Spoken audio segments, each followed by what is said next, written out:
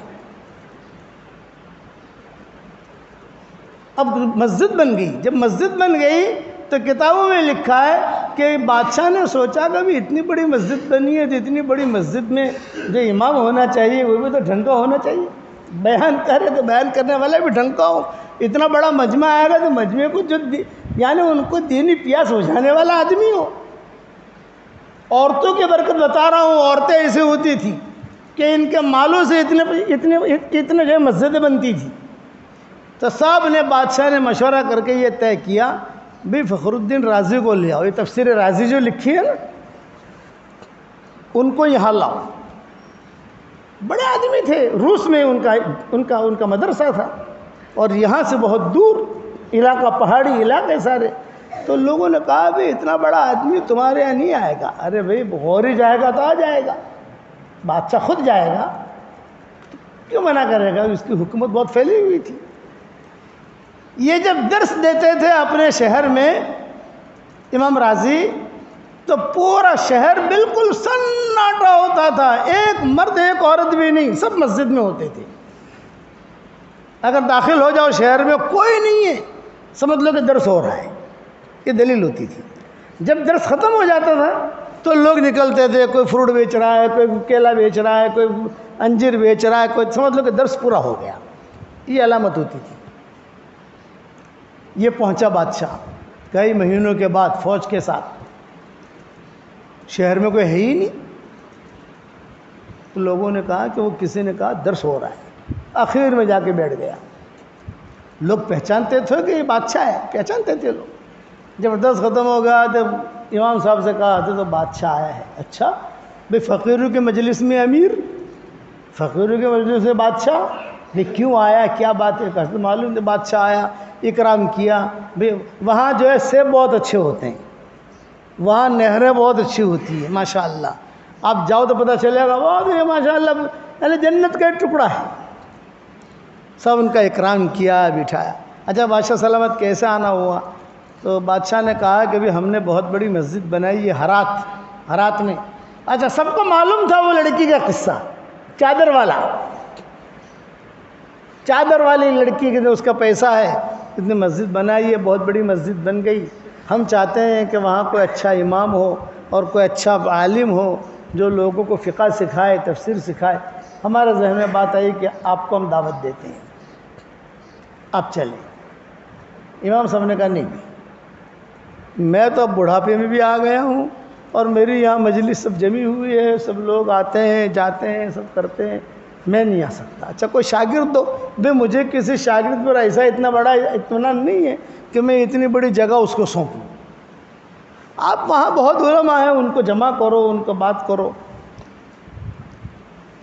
اب یہ تو پریشان ہوا، اتنا دور سے آیا ہوں، حضرت نے منع کیا۔ لیکن جو خادم ہوتے ہیں نا، خادم، ان کو سارے سٹنگیں آتی ہیں کہ کیا کہو گے۔ تو امام صاحب جاتے خادم کو کہا بھی کیا کریں، یہ کہیں بالکل مانیں گے نہیں۔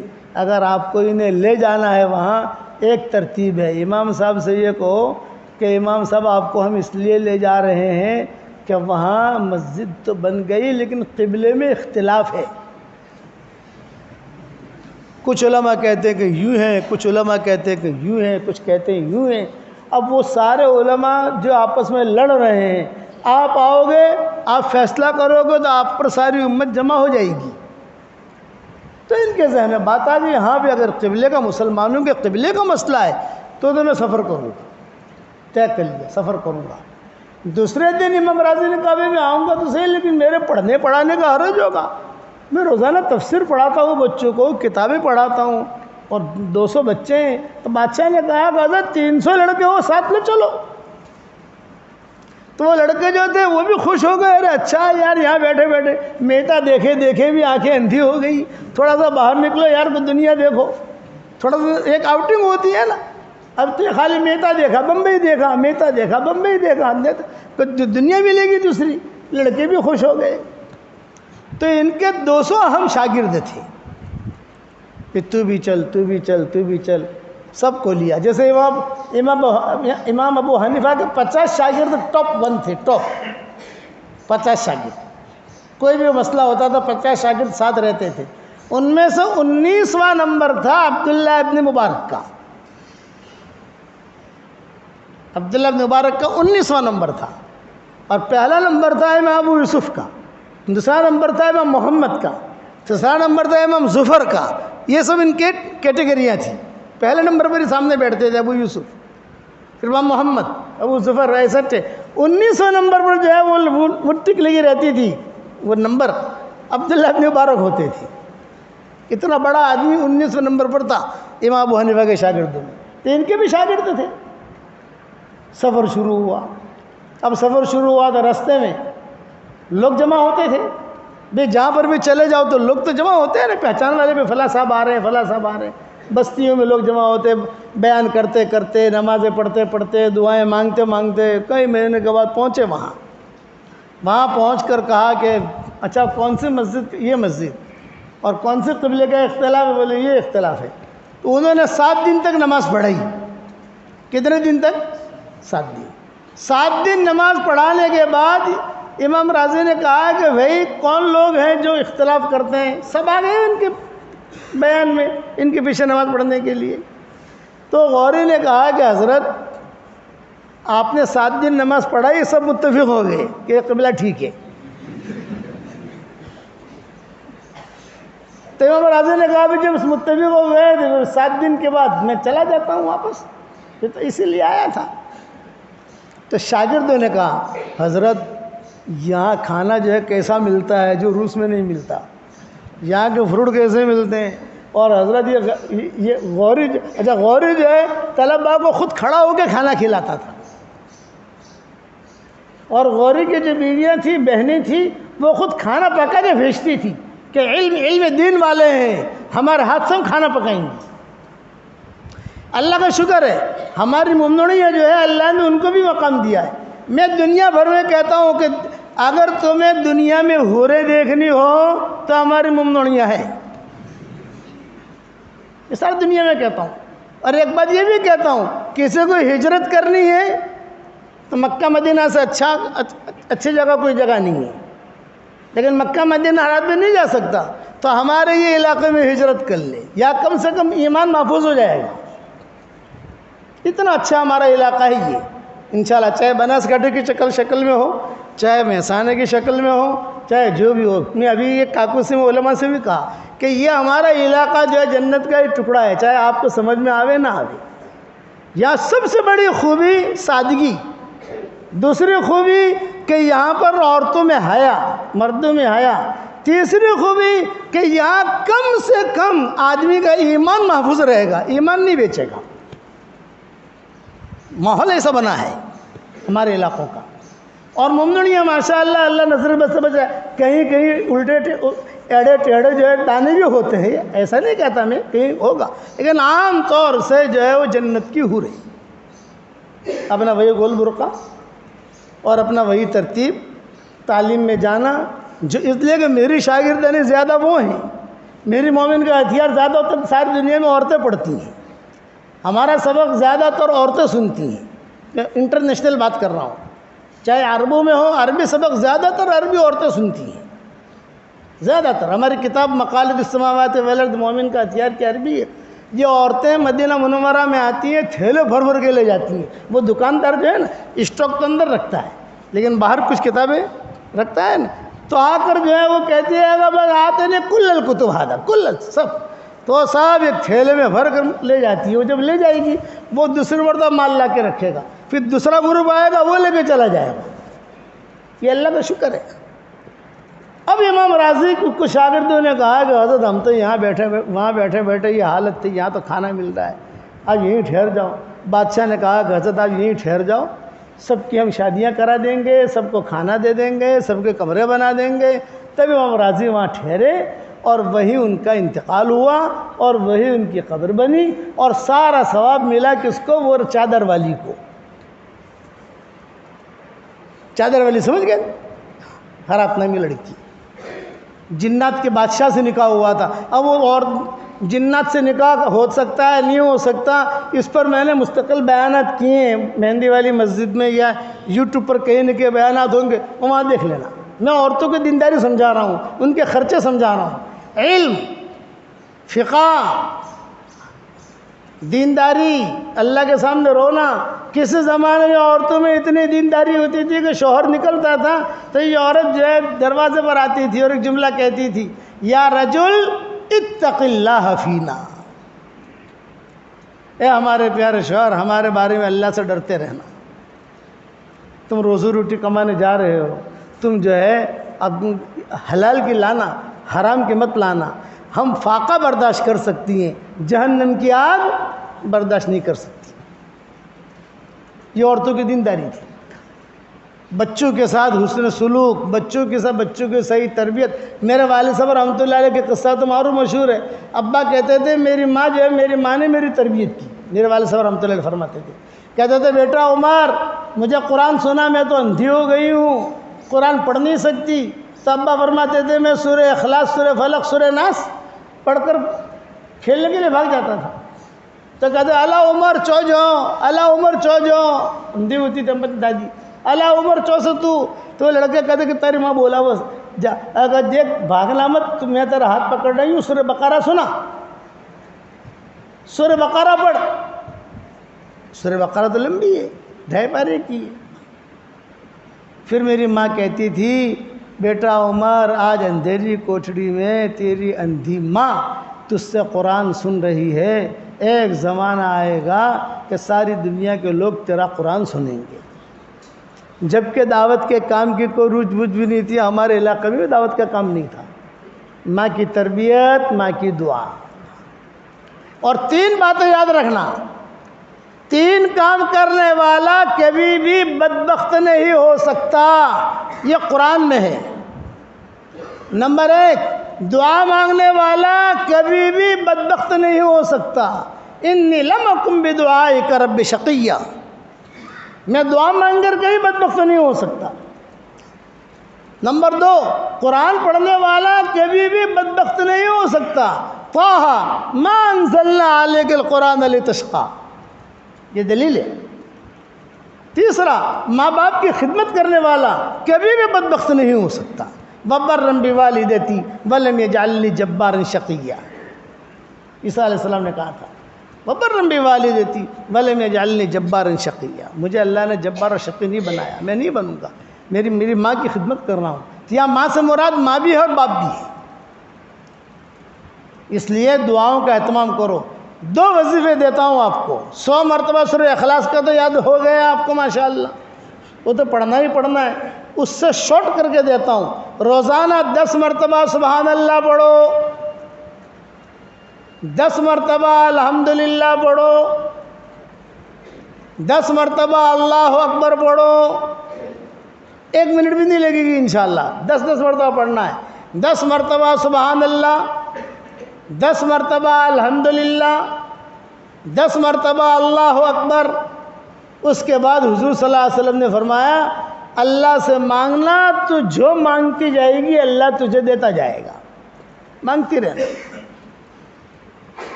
تو آپ لوگ بھی کرو گے انشاءاللہ۔ دوسری بات کہ عورتوں کے اندر کئی قصے ملیں گے کہ ان کی آنکھوں میں خاص نور ہوتا ہے جو مردوں میں نہیں ہوتا۔ یہ میرا مضمون یاد رکھنا۔ حضور صلی اللہ علیہ وسلم کو سب سے پہلے پہچاننے والی حضرت خدیجہ تھی، شادی تو ہوئی نہیں تھی۔ حضرت خدیجہ ایک معروف خاندان کی، یا حضور صلی اللہ علیہ وسلم کو ابھی نبوت نہیں ملی ہے، ابھی تو اپنا یعنی کر رہے ہیں کام۔ جب 22-23 سال کی عمر ہو گئی حضور صلی اللہ علیہ وسلم کی، تو حضور صلی اللہ علیہ وسلم کو ابو طالب نے اور فاطمہ نے بلایا، فاطمہ اسدیہ، یہ ابو طالب کی بیوی تھی، اور حضرت علی کی ماں، اور حضرت فاطمہ کی ساسیں تو ہوئی نا۔ جہاں ساس کا نام بھی فاطمہ ہو اور بہو کا نام بھی فاطمہ ہو اور بیٹی کا نام بھی فاطمہ ہو، یہ ٹاپ 1 گھرانہ ہوتا ہے۔ یہ ذہن میں رکھنا، اس پر بھی میرا مستقل بیان ہے۔ زینب نام کے اوپر بھی مستقل بیان ہے، زینب۔ سلمہ نام کے اوپر بھی مجھے گٹھامن میں کیا پتہ نہیں، بھاگل میں کیا شاید، بھاگل میں کیا کل میں نے یوٹیوب میں دیکھ لینا۔ یہ فاطمہ اسدیہ کہ ابو طالب کی بھی حضور صلی اللہ علیہ وسلم بہت محبت کرتے تھے، بہت روتے تھے. یہ مسلمان نہیں ہوئی تھی، ابو طالب کی حیاتی میں مسلمان نہیں ہوئی تو ابو طالب مشرک تھے. تو کہتی تھی مجھے اسلام لانا ہے. حضور صلی اللہ علیہ وسلم کو چپ کے مجھے مسلمان بننا ہے لیکن یہ نہیں ہے تو میں کیسے بنوں. حضور صلی اللہ علیہ وسلم فاطمہ اسدیہ کا بہت تذکرہ کرتے تھے، ام ایمن کا بہت تذکرہ کرتے تھے، ان عورتوں کا بہت تذکرہ کرتے تھے، اور حضرت حلیمہ کا بہت تذکرہ کرتے تھے، ام ہانی کا بہت تذکرہ کرتے تھے. ان کی سمجھداریاں بتاتے تھے کہ یہ ہیں عورتیں لیکن دیکھو ان کی سمجھداری کیسی. حضرت خدیجہ کا بہت تذکرہ کرتے تھے. صحابہ میں سے کسی کا حضور نے اتنا تذکرہ نہیں کیا، یہ ایسا ان کے فضائل بیان کر دیے، لیکن اپنی نجی مجلسوں میں. بلکہ حضرت فاطمہ اسدیہ جو ابو طالب کی بیوی تھی، جب یہ مسلمان ہو گئی، ابو طالب کے انتقال کے بعد یہ مسلمان ہو گئی. جب یہ مسلمان ہو گئی تو ہجرت کی، مدینہ منورہ پہنچی، تو حضور نے گھر کا انتظام کیا، یہ کیا وہ کیا. تو حضور صلی اللہ علیہ وسلم ماؤں کو کہتے تھے آج عائشہ کی باری، کل میمونہ کی باری، پرسوں جویریہ کی باری، باریاں ہوتی بیویوں کی، اور اس کے بعد فاطمہ. اپنی صاحبزادی سے کہتے تھے بیٹا فاطمہ کہہ دینا تیری امی سے کہ پھر ایک رات میں وہاں سوؤں گا. تو صحابہ پوچھتے، مائیں پوچھتی حضرت وہاں کیوں؟ تو کہتے ہیں کہ رات بھر جو ہے ہم دونوں بچپن کی باتوں کا تذکرہ کرتے ہیں. بچپن میں حضور کو فاطمہ ہی نے رکھا تھا نا، اسدیہ نے. اچانک انتقال ہو گیا ان کا، تو حضور صلی اللہ علیہ وسلم نے کیا فرمایا؟ عمر، بھائی عمر کہاں ہے؟ عمر یا خالد کہاں ہے؟ خالد آئے. جب یہ فاطمہ اسدیہ کا انتقال ہوا ہے، ان کی قبر کھودو، اور قبر ڈبل کھودنا، ایک آدمی کی قبر نہیں، 2 آدمیوں کی قبر. صحابہ نے کسی نے ہمت نہیں کی پوچھنے کی، ایک آدمی کی قبر جیسے ہوتی ہے قبر کھودتے ہیں، سلا دیتے ہیں. کہ نہ اس کے لیے ڈبل کھودنا. ڈبل کھود دی. جنازہ آیا، حضور صلی اللہ علیہ وسلم تشریف لائے، اور حضور صلی اللہ علیہ وسلم نے جو ہے صحابہ نے ان کو داخل کیا قبر میں. پھر حضور نے کہا مجھے بھی داخل کرو. حضور صلی اللہ علیہ وسلم بھی سوئے، اور سب کے سامنے سوئے. بقی بھرا ہوا تھا. اس لیے یہ قصے جو تاریخ مورخین لکھتے ہیں وہ تنہائی والا نہیں لکھتے. بھرے مجمع میں کوئی قصہ ہوا ہو تو ہر آدمی کہے گا نا ارے میں بھی تھا بقی میں، ارے بھائی میں بھی تھا، ارے بھائی میں بھی تھا. اس لیے اس کے راوی بہت ملتے ہیں. حضور صلی اللہ علیہ وسلم سوئے، سارے صحابہ نے دیکھا، سب نے کہ حضور لیٹیں. پھر حضور صلی اللہ علیہ وسلم تھوڑی دیر کے بعد بیٹھے اور لوگوں سے کہا لو بھی میرا ہاتھ پکڑ کر مجھے باہر نکالو. باہر نکلے. صحابہ نے پوچھا کہ حضرت آپ نے بولے میں نے 2 کام کیے ہیں. میرا کرتا دیا اس کی کفن کے لیے تاکہ جنت کا سندس کپڑا اللہ اس کو پہنائے، اور میں تھوڑی دیر سویا تاکہ عذاب قبر اسے نہ ستائے. ہماری شریعت میں ایک ہی عورت ہے کہ جس کی قبر میں حضور خود سوئے ہیں، اور کہتے تھے اس کے اندر کی خوبیاں میں جانتا ہوں. ہے عورت، ابو طالب کی بیوی ہے، میری چچی ہے. حضور کی چچی ہوئی نا، بھی میری چچی ہے، لیکن اس کے اندر کی خوبیاں. پھر روتے تھے ایک جملہ کہہ کر کہ کوئی بھی میں چھوٹا تھا، کوئی بھی اچھا کھانا آتا تو جو ہے میرے لیے رکھتی. اپنے بیٹوں کو بھوکا رکھتی تھی، مجھے بھوکا نہیں رکھتی تھی. پھر اپنا قصہ سناتے. میرے دادا کا جب انتقال ہو گیا عبد المطلب کا، اور جنازہ اٹھا، میری عمر 8 سال کی تھی. جنازے کے پیچھے پیچھے میں بھی جا رہا تھا، روتا ہوا ایک جملہ کہہ رہا تھا، ماں بھی نہیں، باپ بھی نہیں، دادا بھی نہیں، سب چل دیے. ابو طالب میرا ہاتھ پکڑے ہوئے تھے. جب ان کو دفن کر دیا، دفن کر کے جب واپس آئے تو ابو طالب عبد المطلب کے گھر پر آئے. کہا محمد تمہارے کپڑے کہاں ہیں؟ پیٹی کہاں ہے تمہاری؟ تمہارا جھولا کہاں ہے؟ میں نے بتایا یہ 8 سال کی عمر تھی آپ کی، یہ میرا یہ کپڑا ہے، میرا یہ ہے، یہ ہے، یہ. ابو طالب نے خود نے اس کو سمیٹا، اور میں بھی چھوٹا تھا، میں نے بھی سمیٹا، طے کیا، ٹھیک کیا. اور ٹھیک کر کے میرا ہاتھ پکڑ کر جب وہ ابو طالب روانہ ہوئے اپنے گھر کی طرف، تو میں نے کہا چچا 2-4 کپڑے میرے سوکھ رہے ہیں، میں بھول گیا ہوں. واپس آیا. دوڑا اور وہ کپڑے جو سوکھ رہے تھے وہ کپڑے لیے اور لے کر آیا. گھر پر پہنچے تو ابو طالب نے زور سے کہا فاطمہ ایک مہمان لایا ہوں اپنی بیوی سے. وہ کھانا پکا رہی تھی تو فاطمہ جواب دیا کون سا مہمان؟ یہ کہا تو دیکھ تو صحیح اس طرف. لیکن میں پکا رہی ہوں کہیں جیسے جل نہ جاوے. ارے تو اس طرف دیکھ تو صحیح. تو فاطمہ نے جو دیکھا تو کہا نہیں یہ مہمان نہیں ہے, یہ تو اس گھر کا مالک ہے. یہ کہہ کر حضور کہتے تھے یہ کہہ کر کھانا پینا جب چھوڑا اور دوڑی آئی مجھے سینے سے لگا لیا. یہ تو اس گھر کا مالک ہے, یہ تو اس گھر کا مالک ہے, یہ تو اس گھر کا مالک ہے. تو فرماتے تھے میں وہ محبت کیسے بھولوں. دعا کرتے تھے کہ ابو طالب کو بھی ہدایت دے, فاطمہ کو بھی ہدایت دے. ابو طالب تو نہیں آئے لیکن فاطمہ آ گئی. 4 بیٹے تھے ابو طالب کے, 2 مسلمان تھے 2 غیر مسلم تھے. تعریفیں کرتے تھے. عورتوں کے اندر اللہ نے خصوصی نور رکھا ہے, یاد رکھنا, جیسے گھوڑے کی پیشانی میں نور ہے نا حدیثوں کے اندر قیامت تک. اسی لیے میں کہتا ہوں کہ اگر اللہ تعالیٰ نے آپ کو مال دیا ہے اور اللہ نے زمین دی ہے, گھوڑے پالو. روایتوں میں آتا ہے گھوڑا تہجد کے وقت میں اپنے مالک کے لیے مغفرت کی دعا کرتا ہے کہ اللہ میرے مالک کو تو معاف کر دے, میرے مالک کو معاف کر دے, میرے مالک کو معاف کر دے. یہ گھوڑے کی خصوصیت ہے. اسی لیے گھوڑے کی اللہ نے قسم کھائی. والعادیات ضبحا فالموریات قدا. اللہ کسی چیز کی قسم کھاوے نا, کوئی ٹاپ ہے تو کھائے. غذاؤں میں اللہ نے انجیر کی قسم کھائی ہے, زیتون کی قسم کھائی, پکوڑے کی قسم نہیں کھائی, بھجیے کی قسم نہیں کھائی, سموسے کی قسم نہیں کھائی. کھائی سموسے کی قسم کہ پکوڑا کہ تلن انجیر. اسی طرح جانوروں میں اس کی قسم کھائی. تو ایک نور ہے, نور. حضرت خدیجہ نے حضور کو پہچان لیا. حضرت خدیجہ کہتی تھی اے اللہ مجھے شوہر تو چاہیے لیکن اے اللہ تیرے خزانے میں سے چھانٹ کر دینا,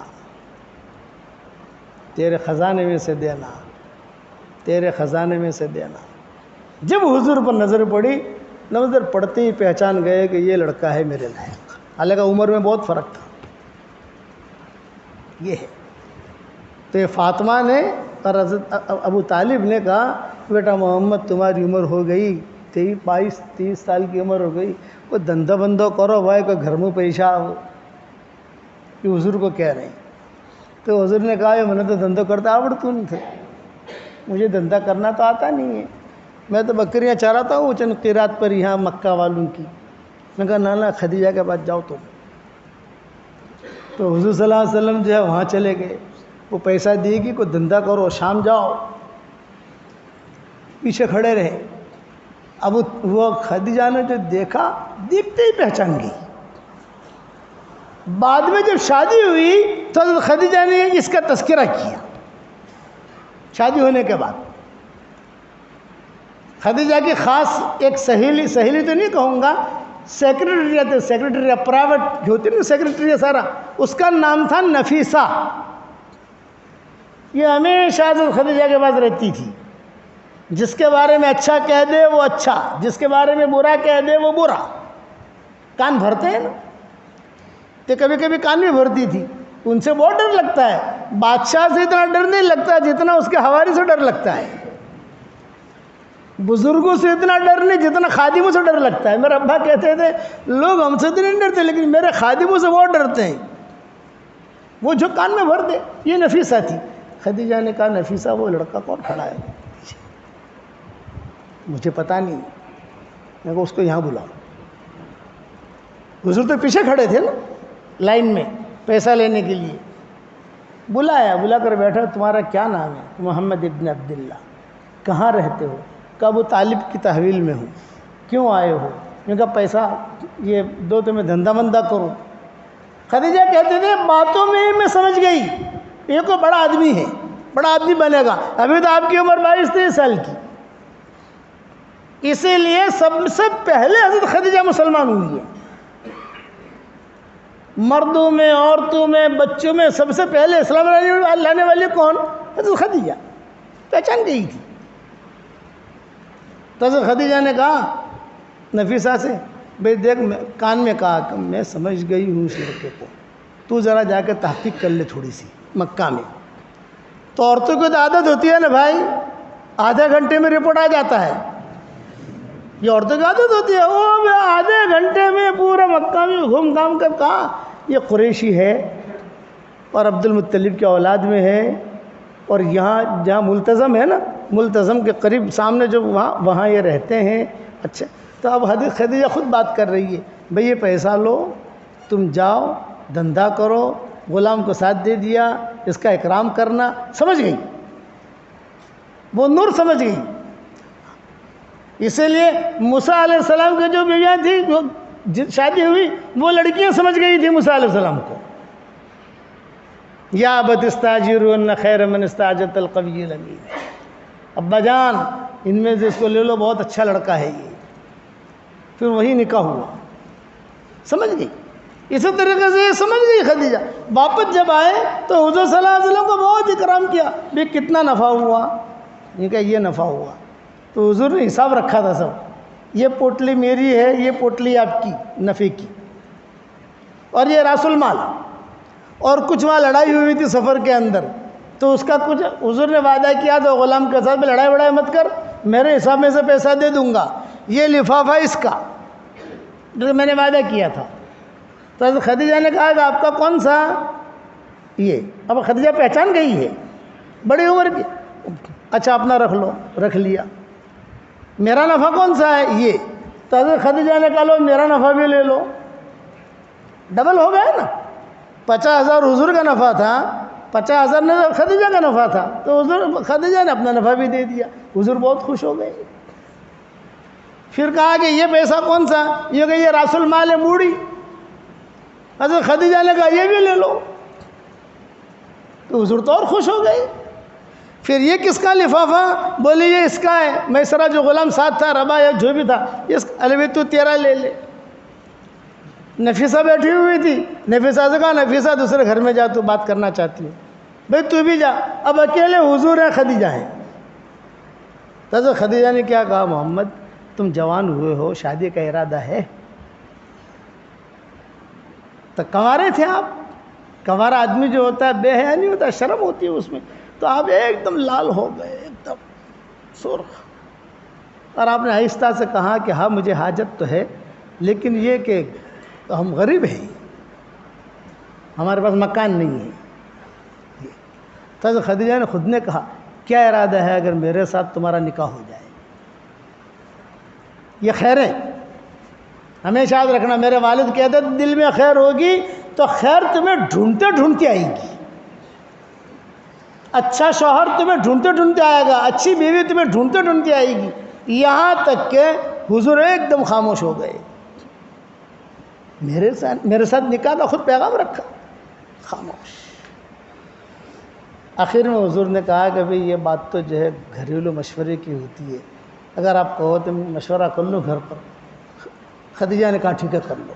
اب روانہ ہوئے حضور صلی اللہ علیہ وسلم سب پیسے لے کر۔ کہتے تھے مجھے اتنی خوشی ہوئی کہ اپنے گھر کا راستہ بھی بھول گیا، گھر کھڑے دیکھ رہا ہوں، ارے میرا اس طرف گھر ہے، اس طرف ہے، اس طرف ہے۔ گئے وہاں تو وہاں فاطمہ اسدیہ، ابو طالب، یہ سب بیٹھے ہوئے تھے، ارے بیٹا آ گیا، بیٹا آ گیا، بیٹا آ گیا۔ ابا یہ چچا یہ میرا نفع، خدیجہ نے بھی اپنا نفع دے دیا اور اس نے اپنا موڑی بھی دے دی بہت، اور آہستہ سے کہا بھئی چچا ایک بات کرنا چاہتا ہوں۔ ہاں بولو بولو بولو۔ خدیجہ نے یہ کہا ہے میرے ساتھ نکاح کر لے۔ تب ابو طالب نے کیا کہا؟ ارے تو نے خواب دیکھا ہوگا۔ اور اسدیہ کیا کہہ رہی، فاطمہ اسدیہ کیا کہہ رہی ہے؟ ایسا کیوں کہتے ہو تم، ایسا کیوں کہتے ہو خواب دیکھا ہوگا؟ یہ بچہ ہمارا جو ہے اس سے بھی زیادہ قیمتی ہے، یہ ہمارا بیٹا اس سے بھی زیادہ قیمتی ہے۔ اب جاؤ تحقیق کرو، اس کو پوچھو۔ میں جاؤں محمد پوچھنے کے لیے؟ ہاں ہاں جاؤ۔ ابو طالب خود آئے، خدیجہ سے پوچھا، خدیجہ نے کہا سچ میں نے کہا ہے۔ اچھا آپ نے کہا ہے تو آپ کیسے ان شادی کریں گے؟ اس لیے کہ تمہارا خاندان ہمارا خاندان، تمہارا پیسہ ہمارا پیسہ، کچھ بھی۔ تو خدیجہ نے کہا ٹینشن مت لو، تمہارا ارادہ ہو تو ساری سیٹنگ میں کر لوں گی، نہیں ارادہ ہے ہمارا، لیکن کیسے ابا کو پوچھو گی؟ یہ کہا میری عادت ہے روزانہ ابا کو مغرب کے بعد 1 شراب کی بوتل پلاتی ہوں روزانہ، اور جس دن کوئی خاص کام کرانا ہوتا ہے، بڑے چیک پر سگنیچر کروانے ہوتے ہیں نا، تو 2 بوتلیں پلا دیتی ہوں۔ تو جب یہ بات طے ہوگی تو 2 بوتلیں پلا دوں گی۔ تاریخ طے ہو گئی، شادی ہو گئی، رخصتی ہوئی، جب اندر گئے کمرے میں تب حضرت خدیجہ نے یہ کہا کیا محمد میں تمہارا ابھی تو نبوت ملی نہیں تھی، محمد کہتے تھے، میں تمہارا ہاتھ پکڑ رہی ہوں، اس سے میرا ارادہ کچھ اور نہیں ہے، تمہارے چہرے کے اوپر پہلے ہی دن سے میں نے نبوت کا نور دیکھ لیا ہے۔ ایک دن آئے گا اللہ تمہیں نبی بنائے گا، جب اللہ تمہیں نبی بنائے خدیجہ کو طلاق مت دے دینا۔ اس پر حضور بہت روئے، بہت روئے، میں اتنا بے غیرت نہیں ہوں۔ تو حضور ان کا تذکرہ کرتے تھے، ایسی تھی ایسی تھی۔ ماں عائشہ کہتی تھی بوڑھی کا تذکرہ کرتے ہو، ہم جوانوں کو تو بھول جاتے ہو۔ فرمایا تم بھی ہو، لیکن اس کا یہ ہے، اس کا یہ ہے، اس کا یہ ہے، اس کا یہ ہے۔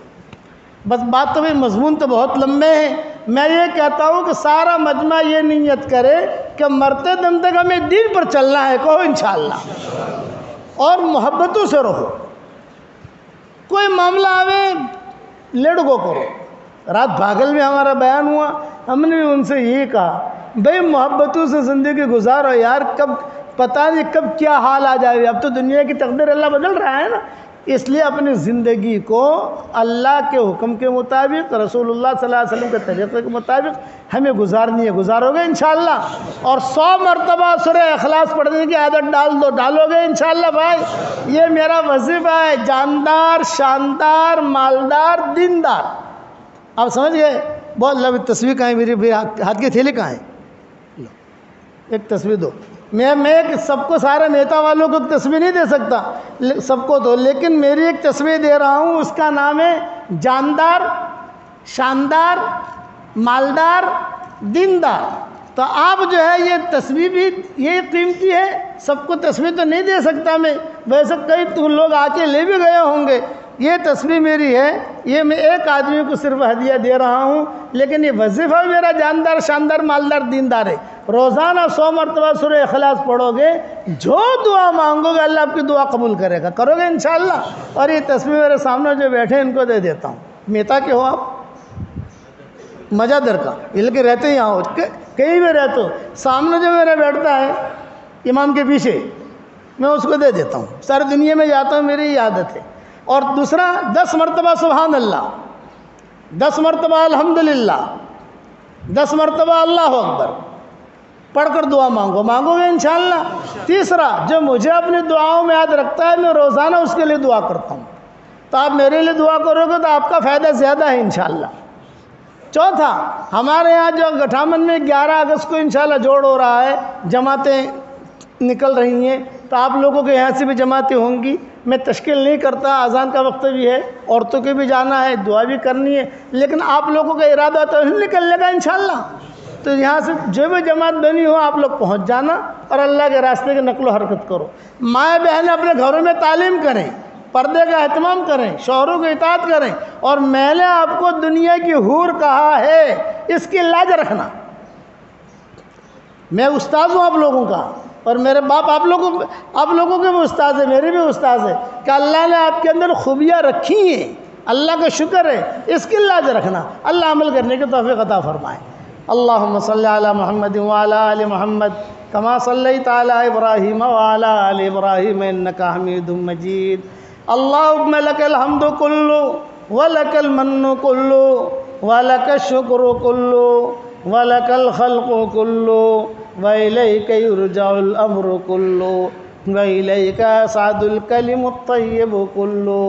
لک الحمد بالاسلام، لک الحمد بالایمان، لک الحمد بالقرآن، لک الحمد حتی ترضى، لک الحمد اذا رضیت، لک الحمد بعد الرضا۔ اللہم آت نفوسنا تقواها وزکها انت خیر من زکاها انت ولیها ومولاها۔ اللہم لا تردنا خائبین بل ردنا إلى ديننا ردا جميلا بل ردنا إلى ديننا ردا جميلا لا إله إلا الله العظيم الحليم لا إله إلا الله رب العرش الكريم۔ اے اللہ ہمارے گناہوں کو معاف فرما، اے اللہ ہمارے خطاؤں سے درگزر فرما، اے اللہ پورے میتا والوں کو قبول فرما، ان کی عورتوں کو قبول فرما، ان کے بچوں کو قبول فرما، ان کے بیٹوں کو قبول فرما، ان کی بیٹیوں کو قبول فرما۔ اے اللہ میتا کے ایک ایک ذرے کو قبول فرما، میتا کے ایک ایک اینٹ کو قبول فرما، ایک ایک پتے پتی کو قبول فرما، یہاں کی عورتوں کو اور مردوں کو قبول فرما، اور یہ دعا پوری ہمارے مومن برادری کے لیے قبول فرما اور ساری دنیا کے لیے قبول فرما۔ اے اللہ جس کے دل میں جو جائز مراد ہو عافیت سے ان کے جائز مرادوں کو پوری فرما کر اس میں خیر کی شکلیں اور صورتیں پیدا فرما، اچانک کا خیر ہمیں نصیب فرما، اچانک کے شر سے تو ہماری حفاظت فرما، ہمارا کھویا ہوا دین ہمیں واپس دے دے، ہمارا کھویا ہوا قرآن واپس دے دے، ہماری کھوئی ہوئی عزتیں واپس دے دے، کھویا ہوا دعوت کا کام واپس دے دے۔ اے اللہ اس گاؤں میں آنے کو تو قبول فرما، اس گاؤں میں رہنے کو قبول فرما، اس گاؤں سے جانے کو قبول فرما۔ اے اللہ ہماری پوری برادری کو قبول فرما، اقوام عالم کی ہدایت کے فیصلے فرما۔ اے اللہ اگر آپ نے ہمارا نام سعید اور نیک بختوں میں لکھا ہو تو ہمارا نام انہی میں لکھے رکھیو، اور اگر آپ نے ہمارا نام شقی اور بدبختوں میں لکھا ہو تو ہمارا نام ان کی فہرست سے مٹا دینا، اور نیک لوگوں کی فہرست میں ہمارا نام لکھ لینا۔ لکھنا بھی آپ کا کام ہے، مٹانا بھی آپ کا کام ہے۔ اے اللہ اس مجلس میں آسمان تک فرشتے ہی فرشتے ہیں۔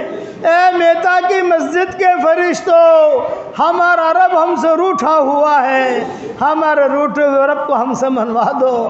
اے اللہ تو اس امت سے کب تک روٹھا رہے گا؟ اے اللہ تو اس امت سے کب تک روٹھا رہے گا؟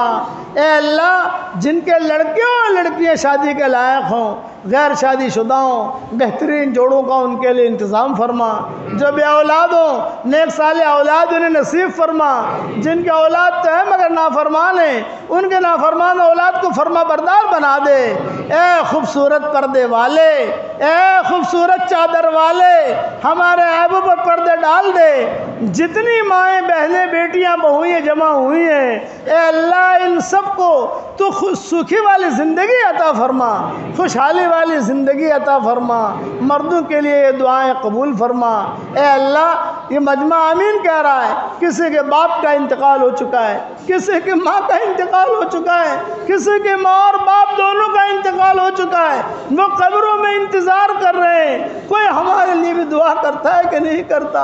اے اللہ ہمارے ماں باپ کی مغفرت فرما، ہمارے ماں باپ کی مغفرت فرما، ہمارے ماں باپ کی مغفرت فرما، ان کی ہڈی ہڈی کو جنت نصیب فرما، ان کی ہڈی ہڈی کو جنت نصیب فرما۔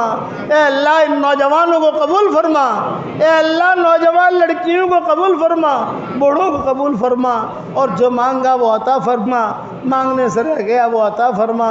تیری مخلوق میں سے جو پریشان حال ہوں ان کی پریشانیوں کو دور فرما، جس کی جو حاجت ہو ان کی حاجت کا تو غیب سے تکفل فرما، اور اپنے فضل و کرم سے ہماری ساری دعاؤں کو قبول فرما۔ سبحان ربک رب العزت عما یصفون وسلام علی المرسلین والحمد للہ رب العالمین۔ بھائیو ایک اعلان مختصر، میں معذور ہوں اس لیے مسافر سے معذور ہوں، سلام کر دو، آپ سلام کا جواب دے دو۔ السلام علیکم ورحمۃ اللہ وبرکاتہ۔ اور ایک دعا پڑھ لو میرے ساتھ، ربنا اغفر لی ولوالدی وللمؤمنین یوم یقوم الحساب۔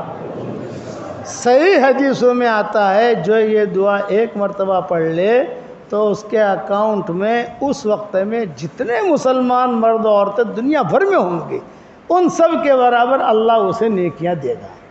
تو ہمارے اکاؤنٹ میں نیکیاں آ گئی ماشاءاللہ۔ اور جب دوسری مرتبہ اللہ تعالیٰ مجھے یہاں لائے تو وہ لڑکی کا نکاح جنات کے ساتھ کیسے ہوا بادشاہ کے ساتھ وہ قصہ سنانا ہے، اور حضرت خدیجہ والا قصہ بھی پورا سنایا نہیں ہے وہ پورا کریں گے انشاءاللہ جب بھی اللہ لائے، صرف ہمیں یاد دلا دینا، ٹھیک ہے؟ السلام علیکم ورحمۃ اللہ وبرکاتہ۔